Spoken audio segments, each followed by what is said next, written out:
नमस्कार.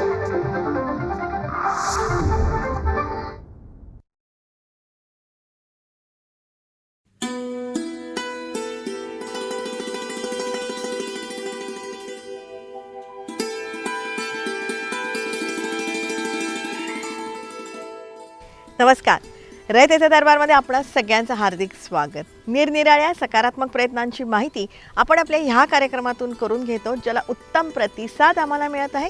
त्याबद्दल अनेक अनेक धन्यवाद. मंडळी, त्याच अनुषंगाने मागच्या भागासाठी सुद्धा आम्हाला खूप छान प्रतिसाद मिळाला. मागच्या भागामध्ये आपण नद्यांचं प्रदूषण याविषयीची निरनिराळी जी कारणं आहेत त्याविषयीची आपण माहिती करून घेतली.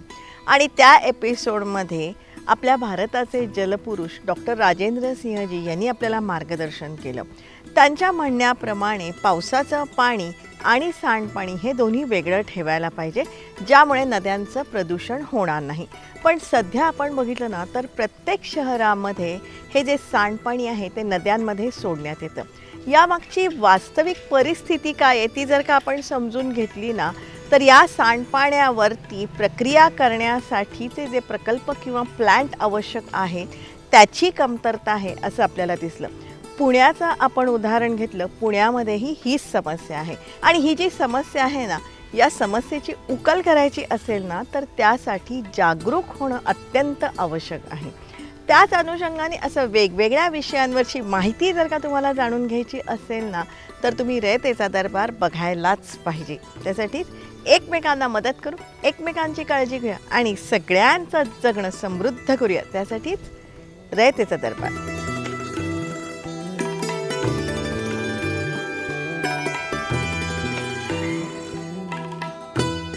रयतेचा दरबारमधला आपला आजचा विषय खूप छान आहे. तुम्हाला सगळ्यांना अतिशय आवडेल. आपला आजचा विषय जो आहे ना, तो साखर उद्योगाविषयी. मंडळी, तुम्हाला सगळ्यांना माहिती आहे की आपलं महाराष्ट्र राज्य साखर उत्पादनामध्ये अग्रेसर आहे. साखर उत्पादनाबरोबरच साखर उद्योगामध्ये जी उपउत्पादनं आहेत ना, त्यामध्येही आपलं महाराष्ट्र प्रगत आहे. आणि अशी उपउत्पादन निर्मितीसाठी आपल्या राज्यामध्ये फार मोठ्या प्रमाणावरती गुंतवणूक ही करण्यात आलेली आहे. मंडळी, या सगळ्या उपउत्पादनांमुळे साखर कारखान्यांची आर्थिक स्थिती सुधारते आहे आणि त्याचा फायदा शेतकरी वर्गाला किंवा ऊस उत्पादकांना होतो आहे. त्यांचा FRP वेळेवर मिळत आहे. आणि महाराष्ट्राची ही सगळी प्रगती बघून कर्नाटक सरकारनं आता एक वेगळी समिती नेमलेली आहे आणि त्या समितीवरती आपले माजी साखर आयुक्त शेखर गायकवाड सरांना निमंत्रित केलं आहे. कर्नाटकने एक उच्च समिती नेमली आहे. त्याच्यामध्ये गेल्या 3-4 वर्षात महाराष्ट्राने जी प्रगती केली आणि झपाट्याने आपण बऱ्याच कारखान्यांचा विस्तार केला, इथेनॉलचं उत्पादन वाढवलं, साखर उत्पादनात आपण जगात 3ऱ्या क्रमांकाला आलो. याच्या आधारे कर्नाटकमध्ये काय काय करता येईल हे ठरवण्यासाठी आणि विशेषतः धोरण ठरवण्यासाठी एक उच्च समिती केली आहे.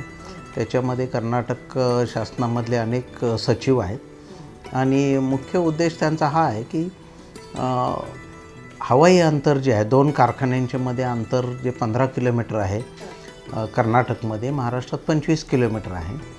तर ह्या अंतरामध्ये बदल करावा का आणि करायचा असेल तर त्याचे दूरगामी परिणाम कर्नाटकवर काय होतील. दुसरा मुद्दा त्यांचा असा आहे की इथेनॉल उत्पादनाला पाठपुरावा करत असताना दूरगामी धोरण त्या बाबतीतसुद्धा इथेनॉलच्या बाबतीत कर्नाटकने काय स्वीकारावं आणि सहकारी साखर कारखान्यांना काही मदत याच्यासाठी करता येणं शक्य आहे का आणि करायची असेल तर कोणत्या क्षेत्रासाठी आम्ही मदत करायला पाहिजे. त्यांचा चौथा मुद्दा असा आहे की अनेक कारखाने आता त्यांची क्षमता वाढवत आहेत. 2000 टनी कारखाना 10,000 टनाचा होतो. असं हे बेमुदत करू द्यायचं का, की त्याची काही साईज ठरवायची की त्या स्पर्धेमधून काही कारखाने बंद पडतील का, काही आजारी पडतील का आणि याच्यावर मुळात नियम तयार करण्याची गरज आहे का. जर कायदा करायचा असेल तर कशा पद्धतीने कायदा करता येईल, महाराष्ट्राने काय केलं आहे हे त्यांना सगळं समजून घ्यायचं आहे. साखर उद्योगाच्या व्याप्तीबाबत विचार करत असताना नेमके कुठले मुद्दे विचारात घ्यावेत याचाही ही समिती उहापोह करणार आहे. दोन्ही राज्य आता भारतभरात सांगायचं तर इथेनॉलमध्ये उत्तर प्रदेश, महाराष्ट्र आणि कर्नाटक ह्या अनुक्रमाने आहे. कर्नाटक आपल्या जस्ट खालोखाल आहे. आणि कर्नाटकामध्ये सुद्धा उत्तर कर्नाटकामध्ये जो महाराष्ट्राला लागून भाग आहे त्यामध्ये फार चांगलं ऊसाचं उत्पादन होतं. अनेक साखर कारखानदार असे आहेत की ज्यांचे कर्नाटकात पण कारखाने आहेत आणि महाराष्ट्रात पण आहेत. त्यामुळे त्यांना एक अतिशय चांगली परिस्थिती उत्तर कर्नाटकची पण आहे. पण त्यांना हे भीती वाटते आहे की फार मोठ्या संख्येने कारखान्यांनी समजा विस्तार केला तर तेवढा ऊस पुरेल का. दर 2 कारखान्यापैकी एखाद्याने विस्तारीकरणाला मागणी केली तर त्यांना ही परवानगी देताना कोणते नियम लावले पाहिजेत. त्यांच्यामध्ये स्पर्धा घडवत असताना काहीतरी नियमावली तर ठरवावी लागेल. तर ती काय असावी असा एक त्यांचा मुद्दा आहे. आणि ऑप्टिमम काय असावं म्हणजे कुठे जाऊन थांबलं पाहिजे. म्हणजे की पुढच्या 30 वर्षाचा विचार करावा की 50 वर्षाचा करावा की ऊसाचं क्षेत्र वाढवता येईल. या साऱ्या बाबींचा विचार करूनच एक विशिष्ट धोरण ठरवण्यात येणार आहे. पण मंडळी, मुळात कुठलंही धोरण ठरवत असताना नेमके कुठले मुद्दे विचारात घ्यायचे ते आपण समजून घेऊया. की धोरण हे एक व्यक्ती, एक कारखाना, एक क्षेत्र असं ठरवून कधी होत नाही. लोकशाहीमध्ये तुम्ही सगळ्यांकडे समान पद्धतीने बघणं अपेक्षित आहे. त्याचबरोबर एखाद्याच क्षेत्राला जास्त कारखाने द्यायचे, दुसऱ्या क्षेत्राला नाही द्यायचे असं करता कामा नये. ते लोकांच्या क्षमतेवर आधारलेली गोष्ट असायला पाहिजे. तिसरं महत्त्वाची गोष्ट आहे की आज एखादं धोरण ठरवलं आणि 2 वर्षांनी ते मागे घ्यावं लागलं अशी गोष्ट होता कामा नये. त्यामुळे त्याची दिशा सकारात्मक राहिली पाहिजे सतत. आणि म्हणून अभ्यास करतो आणि अनेक वर्षांचा आढावा घ्यावा लागतो. म्हणजे जर आज कारखान्यांची क्षमता आता महाराष्ट्रामध्ये 8,50,000 टन प्रतिदिन गाळपाची आहे. आता ही जर वाढवत न्यायची तर किती 12 लाखपर्यंत थांबायचं की 50 लाख करायचं. आणि असं जर केलं तर सगळेच कारखाने अर्ध्या कॅपॅसिटीत चालतील का. मग 100 दिवसाऐवजी 40 दिवस कारखाने चालले तो वर्षभराचा पगार देणं कारखान्यांना शक्य आहे का. मग ते आर्थिक अडचणीत येतील. आणि अशी कुठलीच इंडस्ट्री नाही भारतातही जगामध्ये की 100 दिवस चालणार आणि 365 दिवसाचा लोकांचा पगार देणार. असं तर काही होऊ शकणार नाही. या सगळ्याचा सारासार विचार करून त्याचं अर्थशास्त्र काढून मग धोरण ठरवायला पाहिजे. आणि म्हणूनच मंडळी, सध्याच्या कालखंडामध्ये वेगवेगळ्या मुदतीची धोरणं आखणं आवश्यक आहे. कुठल्याही क्षेत्रामध्ये आपण वैयक्तिक आयुष्यामध्ये सुद्धा असं करतो की आपला एक शॉर्ट टर्म काहीतरी गोल असतो आणि एक लाँग टर्म गोल असतो. आपला असा असतो की समजा शाळेतला मुलगा आहे तर मी पोस्ट ग्रॅज्युएशन करणार, हा लाँग टर्म गोल झाला. यावर्षी मी 80% वर मार्क पाडणार, हा एक शॉर्ट टर्म गोल आहे. असे अनेक गोल सगळ्या व्यवहारात दैनंदिन जगण्यामध्ये पण असतात लोकांचे. त्यामुळे तसंच धोरण शासनाला पण ठेवायला पाहिजे. सस्टेनेबल ग्रोथ हा जो मुद्दा आहे किंवा कार्बन क्रेडिटचा मुद्दा आहे किंवा कार्बन इमिशनचा मुद्दा आहे. आता आंतरराष्ट्रीय समुदायाने काय ठरवलं, 2070पर्यंत आपण कार्बन न्यूट्रल व्हायचं. म्हणजे कोणत्याच क्षेत्रामधून नव्याने कार्बन निर्मिती होता कामा नये. आता ही 70 हा किती मोठा पिरियड आहे, अजून 50 वर्ष आहेत. पण तो 50 त्या दिशेने प्रवास करायला सुरुवात केली तरी एवढा वेळ लागू शकेल एवढी इन्व्हेस्टमेंट करावी लागेल या क्षेत्रात. कारण सगळी वाहनं इलेक्ट्रिकवर करणे आणि कोळशाचा वापर इलेक्ट्रिसिटी निर्मितीला बंद करणे, हे 2च मुद्दे चर्चा केले तरी 20 वर्ष तरी उत्तर सापडत नाही. मंडळी, साखर उद्योगातल्या एका उपउत्पादनानं सध्या खूप मोठी भरारी घेतलेली आहे. ते आहे इथेनॉल. मंडळी, आपल्या इथेनॉल निर्मितीमुळे ह्या वर्षी आपल्या देशाचं 50,000 कोटींचं परकीय चलन वाचलं आहे. नाही, केंद्र शासनाने ठरवलं की 2022पर्यंत 10% ब्लेंडिंग करायचं, 2025पर्यंत 20% ब्लेंडिंग करायचं पेट्रोलमध्ये. त्यामुळे मागच्या वर्षाअखेर आपण 12% ब्लेंडिंगपर्यंत पोहोचलो. त्या सगळ्याचा परिणाम म्हणून मागच्या वर्षी 50,000 कोटी रुपयांचं परकीय चलन भारताचं वाचलं आहे. यावर्षी आपलं 70,000 कोटीचं चलन वाचणं अपेक्षित होतं. परंतु ऊसाचं क्षेत्र घटलं आहे ऊसाचं वजन पण घटलं आहे आणि ऊस 20% साधारण कमी आहे, अशा प्रकारचं अनुमान सुरुवातीला इस्माने प्रसिद्ध केलं.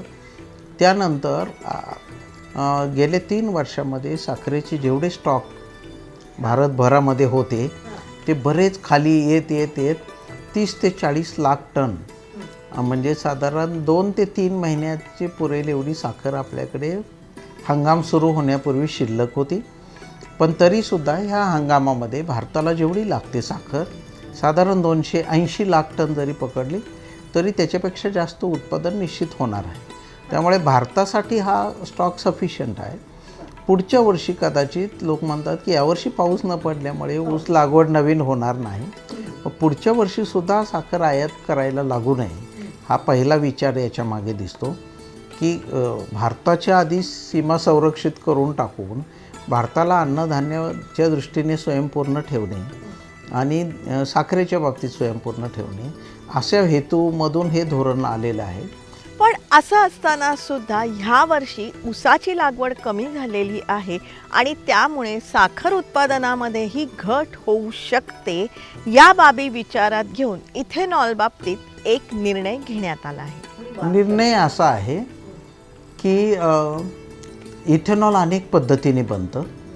नैसर्गिकरित्या 4% मळी ऊस गाळल्यानंतर तयार होते, त्याला आपण सी मोलॅसिस असं म्हणतो.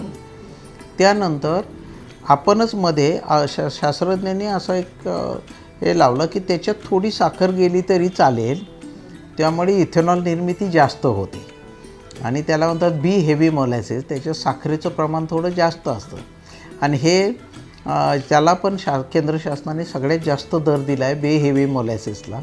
तो एवढ्यासाठी दिला आहे की साखरेचं उत्पादन आपल्याला कमीच करायचं होतं गेले 3 वर्ष, पण आता आपण अशा स्टेजला आलो आहोत की कदाचित साखर पण आपल्याला कमी पडेल की काय, अशा परिस्थितीत असल्यामुळे त्यांनी तिसरा जो टप्पा होता की थेट ऊसाच्या रसापासून इथेनॉल आणि साखरेपासून इथेनॉल, या 2 गोष्टीला त्यांनी बंदी घातली आहे. मंडळी, या निर्णयाच्या बाबतीमध्ये ना फार मोठी घडामोड घडलेली आहे. म्हणजे असं की ह्या निर्णयाचा फेरविचार करण्यात आला आहे आणि या निर्णयामध्ये सुधारणा करण्यात आलेली आहे. आता ह्या सुधारित निर्णयानुसार यंदाच्या वर्षात 2023-24 मध्ये कमाल 17 लाख टन साखर इथेनॉल उत्पादनाकडे वळवण्यास केंद्र सरकारने आता मंजुरी दिली आहे आणि त्यामुळे साखर उद्योगाला मोठा दिलासा मिळालेला आहे. हे जरी असलं ना तरी तो मूळ निर्णय काय होता ना ते आपण समजून घेऊया. मंडळी, केंद्र सरकारने हा जो निर्णय घेतलेला आहे ना, हा निर्णय नेमका काय आहे हे समजून घेण्याची गरज आहे. 2023-24 ह्या वर्षासाठी इथेनॉल निर्मितीसाठी साखरेचा वापर करण्यावर केंद्र सरकारनं बंदी घातली आहे. देशांतर्गत साखरेच्या किमती नियंत्रणात ठेवण्यासाठी आणि साखरेचा पुरेसा पुरवठा व्हावा यासाठी हा निर्णय घेण्यात आला आहे. मात्र साखर कारखाने आणि तेल निर्मिती कंपन्या यांनी याआधी केलेल्या कराराची पूर्तता करण्यासाठी बी मोलॅसिसचा वापर करून इथेनॉल निर्मितीला परवानगी देण्यात आली आहे, हे समजून घ्या. साखरेचा रस आणि सिरप यापासून इथेनॉल निर्मितीवर बंदी आहे. मंडळी, ऊस लागवड, साखर उत्पादन या बाबतीतली अधिक माहिती आपण जाणून घेऊया. गेले 3 वर्षामध्ये साखरेचे जेवढे स्टॉक भारतभरामध्ये होते ते बरेच खाली येत 30 ते 40 लाख टन, म्हणजे साधारण 2 ते 3 महिन्याची पुरेल एवढी साखर आपल्याकडे हंगाम सुरू होण्यापूर्वी शिल्लक होती. पण तरीसुद्धा ह्या हंगामामध्ये भारताला जेवढी लागते साखर, साधारण 280 लाख टन जरी पकडली तरी त्याच्यापेक्षा जास्त उत्पादन निश्चित होणार आहे. त्यामुळे भारतासाठी हा स्टॉक सफिशियंट आहे. पुढच्या वर्षी कदाचित लोक म्हणतात की यावर्षी पाऊस न पडल्यामुळे ऊस लागवड नवीन होणार नाही, पुढच्या वर्षीसुद्धा साखर आयात करायला लागू नये, हा पहिला विचार याच्या मागे दिसतो.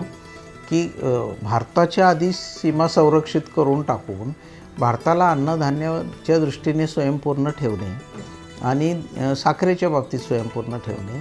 साखरेबाबत आपण स्वयंपूर्ण असावं हा या निर्णयामागचा उद्देश आहे आणि तसंही बघितलं ना तर आंतरराष्ट्रीय बाजारामध्ये सध्या इंधनाचे दरही उतरलेले आहेत. साखर फार व्हॅल्युएबल कमॉडिटी आहे.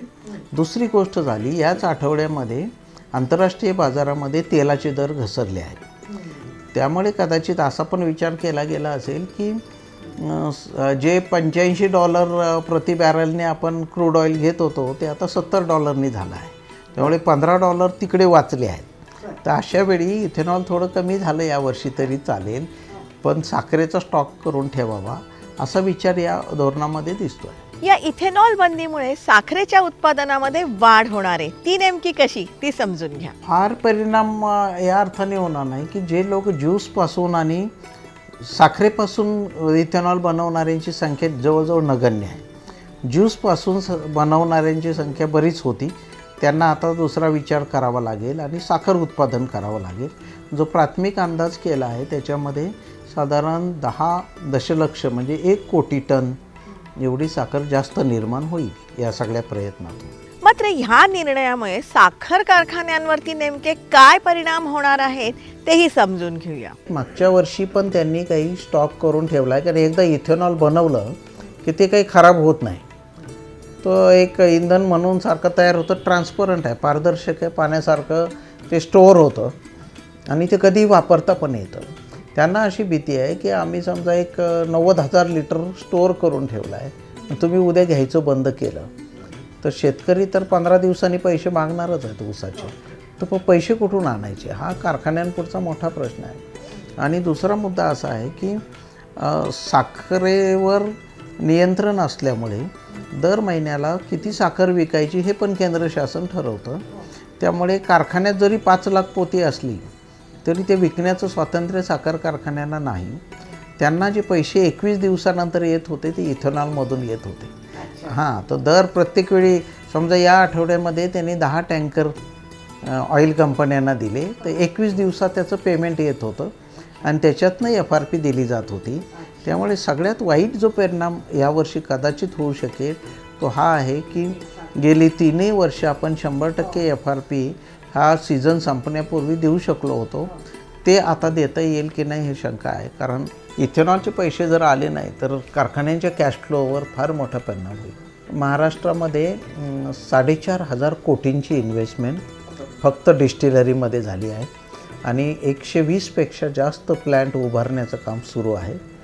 म्हणजे प्रत्येक कारखान्यामध्ये साधारण 80 कोटी ते 125 कोटी एवढं कर्ज आहे आणि ते जर 11% व्याजाने जर पकडलं आणि तुम्ही 6 महिने जरी इथेनॉल घेतलं नाही तर त्या व्याजाचा मोठा भुर्दंड साखर कारखान्यांना पडेल. आणि त्यामुळे उभारणीच्या वेळी असतानाच एवढं मोठं ओझं आलं.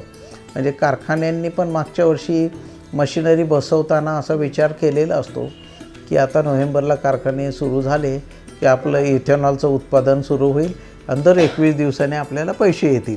आता तुम्ही ज्यूसपासून इथेनॉलच बनवायचं नाही म्हटलं आणि त्याची मशिनरी ज्यांनी टाकली असेल तर त्यांना अडचण निर्माण होणार. कारण सी हेवी मॉलॅसिस फार 4%च असतात. म्हणजे सगळा ज्यूसपासून जे आहे ते 100% इथेनॉलला कन्वर्ट करायची शक्यता होती, ती आता कमी होईल. त्यामुळे इथेनॉलचं यावर्षीचं उत्पन्न महाराष्ट्राचं पण कमीच होईल. आणि ह्या साऱ्याचा परिणाम ऊस उत्पादकांवरही होणार आहे. हंगामच मुळात ठरलेला आहे, हा हंगाम फिक्स आहे. तो हा हंगामाला ही बंदी जर अशीच राहिली तर हा हंगामापर्यंत राहणारच. हंगाम चालेल यावर्षी मार्चपर्यंत, फक्त जास्त दिवस चालणार नाही आणि हार्डली आता 4 महिने राहिले आहेत. शेतकऱ्यांवर पण नॅचरली कारखाना अडचणीत आला तर पैसे आडणार कोणाचे तर शेतकऱ्यांचे. तसं बघितलं ना तर मंडळी, जागतिक पातळीवरती साखरेचा वापर कमी झालेला आहे, साखरेची मागणी घटलेली आहे, डायबेटीसचा हा परिणाम आहे असं म्हटलं जाते. आता साखरेकडे जीवनावश्यक वस्तू म्हणून बघायचं का, या मूळ मुद्द्यापासूनच आपल्याला सुरुवात करायला पाहिजे. जर डायबेटिकची राजधानी आपण असू तर कदाचित साखरेचं खपही कमी आहे, दरडोई वापर पण कमी होत आहे. अशावेळी साखरेचे बाजार थोडे 50 रुपयाच्या वर गेले तर शेतकऱ्याला 4,000पेक्षा जास्त दर मिळेल आणि तो निश्चित फायदा होईल. पण अशा पद्धतीचं धोरण करायचं तर मग शहरी माणसाला ज्याला 1 किलो 1.5 किलो साखर लागते त्याची 3-4 रुपयांनी महागाई वाढेल. तर ह्याच्यातला जो बॅलन्स आहे तो बॅलन्स साधण्याचा हा प्रश्न आहे. मंडळी, तुम्हाला माहिती आहे का, निरनिराळ्या धान्यांपासून सुद्धा इथेनॉल निर्मिती होऊ शकते. पण इंधनापेक्षा पोटाची भूक महत्त्वाची आहे अशी मनोभूमिका जगभर निर्माण होते आहे. म्हणजे धान्य इंधनासाठी वापरण्यापेक्षा भुकेसाठी वापरावं अशी भूमिका जगभर होते आहे. ऊसाप्रमाणेच फार मोठ्या संख्येने धान्यापासून इथेनॉल निर्मितीला मंजुरी देण्यात आली आहे आणि त्याला ग्रेन बेस्ड मोलॅसिस असं म्हणतो. त्याच्यासाठी मुख्यतः मका हे पीक वापरलं जातं. पण इथेनॉल जसं मकेपासून बनतं तसं ज्वारीपासून बनू शकतं आणि अन्य कडधान्यांपासून पण बनू शकतं. मूळ मुद्दा एवढाच आहे की फूड विरुद्ध फ्युएल असं हे जागतिक लेवलचा प्रश्न आहे. आता भारताकडे लोक असं बघत आहेत की भारत हा जवळजवळ जगाची भूक भागवणारा एक धान्याचं मोठं कोठार बनला आहे आणि युरोपियन देश आणि हे सगळे कमर्शियल गोष्टींच्या मागे लागल्यानंतर भारताकडे ते मोठ्या प्रमाणावर आशेने यासाठी बघत आहेत. विशेषतः आफ्रिकेतले गरीब देश आणि आशियामधले देश ते बघत आहेत की तुम्ही अन्नधान्य जर नाही तुम्ही भारताने दिलं, मध्ये आपण निर्यात बंदी केली तर अनेक देशांनी आपल्याला मागणी केली की आम्हाला मदत म्हणून अन्नधान्य पुरवा. त्यामुळे हा एक येत्या काळातला हा मोठा प्रश्न असेल की वाहन आपलं रस्त्यावर चालणं महत्त्वाचं आहे का पोटाची भूक महत्त्वाची आहे. आणि हा जागतिक लेवलचा प्रश्न बनवू पाहत आहे या स्टेजमध्ये. त्यामुळे आपल्याला कदाचित ज्याला सेकंड जनरेशन इथेनॉल असं म्हणतो आपण किंवा नागरिक क्षेत्रातलं जे वेस्ट आहे की जे वायात जात आहे, बरोबर आहे, त्याच्यापासून पण इथेनॉल तयार होऊ शकतं. त्यात बाकीचे पर्याय जे आहे CBG बनवू शकतो, कॉम्प्रेस बायोगॅस बनवू शकतो, मिथेन बनवू शकतो. तर हे पाल्यापाचोळ्यापासून बनवू शकतं, कडब्यापासून बनवू शकतं, बग्याचपासून बनवू शकतं. तर ह्या अशा अन्य स्रोताकडे पण वळावं लागेल. कदाचित काही दिवसांनी आपल्याला अन्नधान्य हा पण एक महत्त्वाचा मुद्दा ठरू शकेल अशी आज तरी परिस्थिती आहे. मंडळी, आत्ता आपण हे जे सगळं ऐकलत ना, हे विचार मंथन समजून घेणं अत्यंत आवश्यक आहे. कुठलाही निर्णय असेल ना तर त्याचे वेगवेगळे दृष्टिकोन किंवा त्याच्या वेगवेगळ्या बाजू ज्या असतात ना त्याही आपण समजून घ्यायला पाहिजे. आणि त्यातही कुठे समस्या असेल ना तर त्या समस्येवरतीही उपाय शोधता येतात. पण त्यासाठी एकमेकांशी संवाद साधायला पाहिजे, विचार विनिमय करायला पाहिजे किंवा निरनिराळ्या तज्ज्ञांचं मार्गदर्शन जे असतं ना तेही आपण समजून घ्यायला पाहिजे. आपण या रयतेच्या दरबारमधून हीच गोष्ट करत आहोत. त्याच अनुषंगाने आपला आजचा भाग तुम्हाला कसा वाटला हे तुम्ही जरूर आम्हाला कळवा. संपर्कासाठी आमचा पत्ता आहे रयतेचा दरबार@gmail.com. जरूर आमच्याशी संपर्क साधा. तुमच्याकडे काही प्रश्न असतील, सूचना असतील, माहिती असेल ती तुम्ही आमच्यापर्यंत पोचवू शकता. रयतेचे दरबारमधले हे जे सगळे एपिसोड आहेत ना, 415च्या वर एपिसोड आहेत, हे सगळे तुम्ही बघू शकता आमच्या यूट्यूब चॅनलवरून. जनता दरबार, रयतेचा दरबार या दोन्ही नावाने आमचे यूट्यूब चॅनल आहे जी तुम्ही सबस्क्राईब करण्याची गरज आहे. रयतेचा दरबार आम्ही प्रसारित करत असतो दर सोमवारी रात्री 9 वाजता सह्याद्री वाहिनीवरून. सोमवारचाच हा एपिसोड आम्ही पुन्हा प्रसारित करत असतो दर शनिवारी सकाळी 8 वाजता सह्याद्री वाहिनीवरून. सोमवार रात्र 9, शनिवार सकाळ 8 हे जे दोन्ही एपिसोड आहेत ना हे तुम्ही लाईव्ह बघू शकता सह्याद्री वाहिनीच्या फेसबुक पेजवरून. जरूर बघत राहा, कारण आम्ही ही जी माहिती तुम्हाला सांगतोय ना या माहितीच्या उपयोगामुळे अनेकांचे लाभ होत आहेत किंवा होऊ शकतात. मात्र ही माहिती जास्तीत जास्त लोकांपर्यंत आपण सगळ्यांनी पोचवायला पाहिजे. त्यासाठी रयतेचा दरबार आपण नित्य बघायला पाहिजे. लक्षात ठेवा, चांगल्यातून नेहमी चांगलंच घडतं ही उक्ती सार्थ ठरवणारा हा आपल्या सगळ्यांचा कार्यक्रम रयतेचा दरबार. त्यासाठी एकमेकांना मदत करू, एकमेकांची काळजी घेऊया आणि सगळ्यांचं जगणं समृद्ध करूया. त्यासाठीच रयतेचा दरबार.